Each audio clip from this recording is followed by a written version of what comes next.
নতুন একটি বিষয়ে আলোচনা করা রয়েছে। সেটি হচ্ছে আমরা দেখতে পাচ্ছি যে বিভিন্ন জায়গায় যে শূন্যতা সৃষ্টি হয়েছিল সেই শূন্যতাগুলোতে পূরণ হচ্ছে, কিন্তু শূন্যতা পূরণের জন্য যারা এখন চেষ্টা করছে তারা আসলে খুব বেশি একটা আমাদের জানাশোনা মানুষদের মধ্যে না, বরং যারা এতদিন ক্ষমতার বাইরে ছিল এবং ক্ষমতার বাইরে থাকার কারণে তাদের মধ্যে এক ধরনের খাম ভাবনা সৃষ্টি হয়েছে। তারা এতদিন উপোস ছিল বলে তারা এখন ভোগ মাতোয়ারায় নিজেদেরকে আবারও বিলিয়ে দেওয়ার জন্য এগিয়ে আসছে এবং তারা আসলে কোন পথে এগোচ্ছে তারা নিজেরাও জানে না। তবে এই যে একটা শূন্যতা সৃষ্টি হলো, এই শূন্যতাকে পূরণ করার জন্য আসলে আমাদের সাধারণ মানুষদের খুব গুরুত্বপূর্ণ একটা ভূমিকা নেওয়ার কথা ছিল, কিন্তু সেই সাধারণ মানুষরা কিন্তু গুরুত্বপূর্ণ ভূমিকা নিতে পারেনি। এই গুরুত্বপূর্ণ ভূমিকাটা কেন নেওয়া প্রয়োজন তা এই জন্য বলছি। ধরেন এখন যে সরকারের পালাবদল হলো, এর ফলে দেখা গেল যে আপনার বাড়ির পাশে যে মাছ বাজার আছে সেই মাছ বাজারের ইজারাদার কী হবে সেটিও নিশ্চয়ই পরিবর্তন হয়ে যাবে।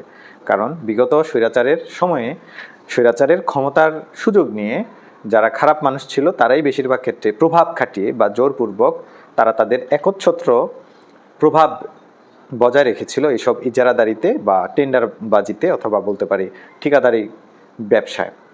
এখন যেহেতু এইসব জায়গাগুলোতে একটা শূন্যতার সৃষ্টি হচ্ছে, তারা কিন্তু অর্থের লেনদেন করে হলেও অনেকেই চাইবে যে তাদের পূর্বের সুযোগ সুবিধা বা লুটপাট স্বেচ্ছাচারিতাকে অব্যাহত রাখতে।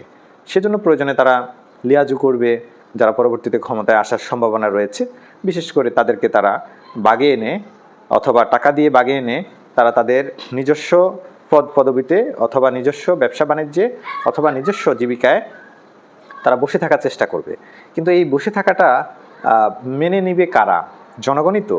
জনগণ মানে এই না, বা গণবিপ্লব মানে এই না যে শুধুমাত্র ওই যে গণভবনের কি থাকবে না থাকবে, কিংবা সংসদে কি প্রধানমন্ত্রীর আসনে বসবে কি বসবে না, এই প্রধানমন্ত্রীর আসনে কে আসবে তার পরিবর্তন করাটাই কিন্তু গণতন্ত্র না। গণতন্ত্র মানে কিন্তু আপনার বাড়ির পাশের যে বাজার আছে সেই বাজারের কমিটি গণতান্ত্রিক কিনা, তারা ব্যবসায়ী স্বার্থে অথবা ব্যবসায়ী স্বার্থ এবং জনগণের স্বার্থ দুটোকে, বা বিক্রেতা এবং ক্রেতা উভয়ের স্বার্থকে সমুন্নত রাখার জন্য বাজার কমিটি যেভাবে কাজ করে, ঠিক তদ্রূপভাবে প্রত্যেকটা জায়গায় বাজার কমিটি হোক, মানে প্রত্যেকটা জায়গায় যেখানে যেখানে মানুষের নিয়ন্ত্রণ রয়েছে, ব্যবস্থাপনার প্রয়োজন পড়ে, যেখানে যেখানে অর্গানোগ্রাম সৃষ্টির প্রয়োজন পড়ে, যেখানে যেখানে নেতৃত্বের প্রয়োজন পড়ে, সেসব জায়গায় আপনাকে গণতান্ত্রিক, আপনি যেটি রাষ্ট্রে চান সেটি আপনার ওই সব জায়গাতেও আনতে হবে। তাহলে আপনার রাষ্ট্র গণতান্ত্রিক হওয়ার সুফলটা পাবে। নতুবা আপনি যদি ওই যে তৃণমূলের জায়গাগুলোতে যদি পরিবর্তন না আনতে পারেন, তাহলে কিন্তু আপনার রাষ্ট্রের পরিবর্তন এনে সেটির ভালো ফল আপনি ভোগ করতে পারবেন না।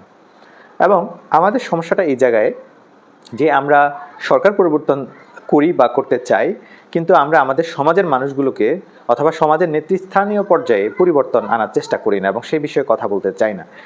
এই বিষয়টা কেন হয় তা আমরা কম বেশি সবাই বুঝতে পারার কথা। কেননা হতে পারে যে আপনার আশেপাশের ব্যক্তিরা কোনো না কোনোভাবে আপনার সাথে সংশ্লিষ্টতা রয়েছে এবং আপনি তাদেরকে দ্বারা কোনো না কোনো ক্ষেত্রে উপকৃত হয়ে থাকেন।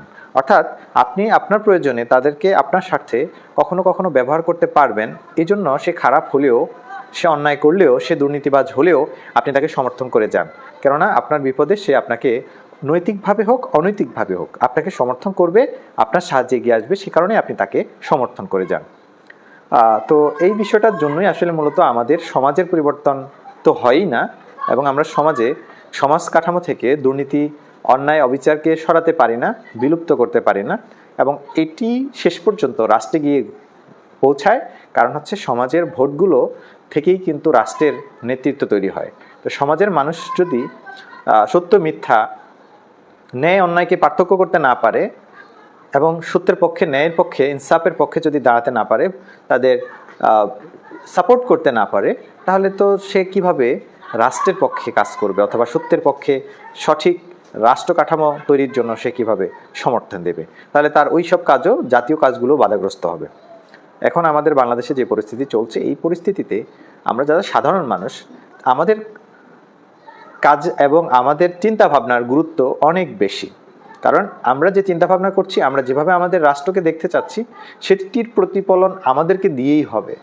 আমি আপনি কেউ না কেউ তো ওই কাঠামোয় যাব। রাষ্ট্র পরিচালনায় আমি আপনি, আমাদের মধ্য থেকেই তো মানুষজন যাবে। তো সেই মানুষজন কেমন হলে আপনার সমাজ ভালো থাকবে আর আপনার রাষ্ট্র ভালো থাকবে, সেই বিচার করার এবিলিটি আমাদের থাকতে হবে। এবং সেই অ্যাবিলিটি আমাদের তৈরি করতে হবে যদি না থাকে। আমরা আমাদের বিগত ভিডিওগুলোতে বলেছি যে আমরা আসলে মৌলিক পরিবর্তনের জায়গা বা এই ছাত্র আন্দোলনের পরবর্তী সময়ে ছাত্ররা কোথায় কোন প্ল্যাটফর্মের অন্তর্ভুক্ত হবে বা ভবিষ্যতের দেশ গঠনের জন্য তারা কিভাবে ভালো ভূমিকা পালন করতে পারে সে বিষয়ে আমরা যারা মৌলিক চিন্তা করেন, গবেষণা করেন তাদের আলোচনা এবং তাদের পরামর্শগুলোকে শুনবার জন্য আমরা আহ্বান করেছিলাম। একই বিষয়ে সবাই পরামর্শ মতামত দিতে গেলে সেটির সৌন্দর্য থাকে না। আমরা মূল এক জায়গায় একত্রিত হয়ে আমরা সেই সমালোচনা বা সেই পরামর্শটুকু গ্রহণ করাটা সবচেয়ে যৌক্তিক বলেই মনে হয়। আর এজন্য আমরা যেটি বলছিলাম যে সার্বজনীনভাবে একটি দেশের কল্যাণের জন্য তাকে একটি সংবিধান বা সংবিধিবদ্ধ নিয়ম শৃঙ্খলার মধ্যে আসতে হবে। আর সেজন্য আমাদের হাতের কাছে রয়েছে আল্লাহ তাআলার পক্ষ থেকে প্রেরিত, সেটি হচ্ছে আল কোরআন, এবং সেই আল কোরআনের ভাবার্থ, আল কোরআনের উদ্দেশ্যকে অনুধাবন করে আমরা আমাদের সমাজ পরিবর্তন, রাষ্ট্র পরিবর্তনের জন্য মূলনীতিগুলো গ্রহণ করতে পারি। এবং এর ফলে সেটি কোনো ব্যক্তি চিন্তা প্রসূত না হয়ে আমাদের জন্য যা আইন হবে, আমাদের জন্য যা নিয়ম হবে, সেগুলো হয়ে যাবে সার্বজনীন কল্যাণের স্বার্থে হবে। কেননা সার্বজনীন কল্যাণের স্বার্থেই আল কোরআন নাজিল হয়েছে। কাজেই একটি রাষ্ট্রের সার্বজনীন কল্যাণ এমনই সংবিধান দিয়ে সম্ভব যেটি সার্বজনীন কল্যাণের জন্যই রয়েছে। তো এই যুক্তিতেই আপনি বুঝতে পারার কথা যে কেন কোনো নির্দিষ্ট ব্যক্তি গোষ্ঠী দলের মস্তিষ্ক প্রসূত কোনো কল্যাণের নিয়ম সংবিধান আপনি অনুসরণ করে আপনি আপনার সমাজ রাষ্ট্রের কল্যাণ করতে পারবেন না, বরং আপনাকে একটি সার্বজনীন সংবিধান, সার্বজনীন কল্যাণ নিয়ম শৃঙ্খলা আপনাকে অনুসরণ করতে হবে। ধন্যবাদ সবাইকে। পরবর্তীতে আমরা এই বিষয় নিয়ে আরও বিস্তারিত কথা বলব।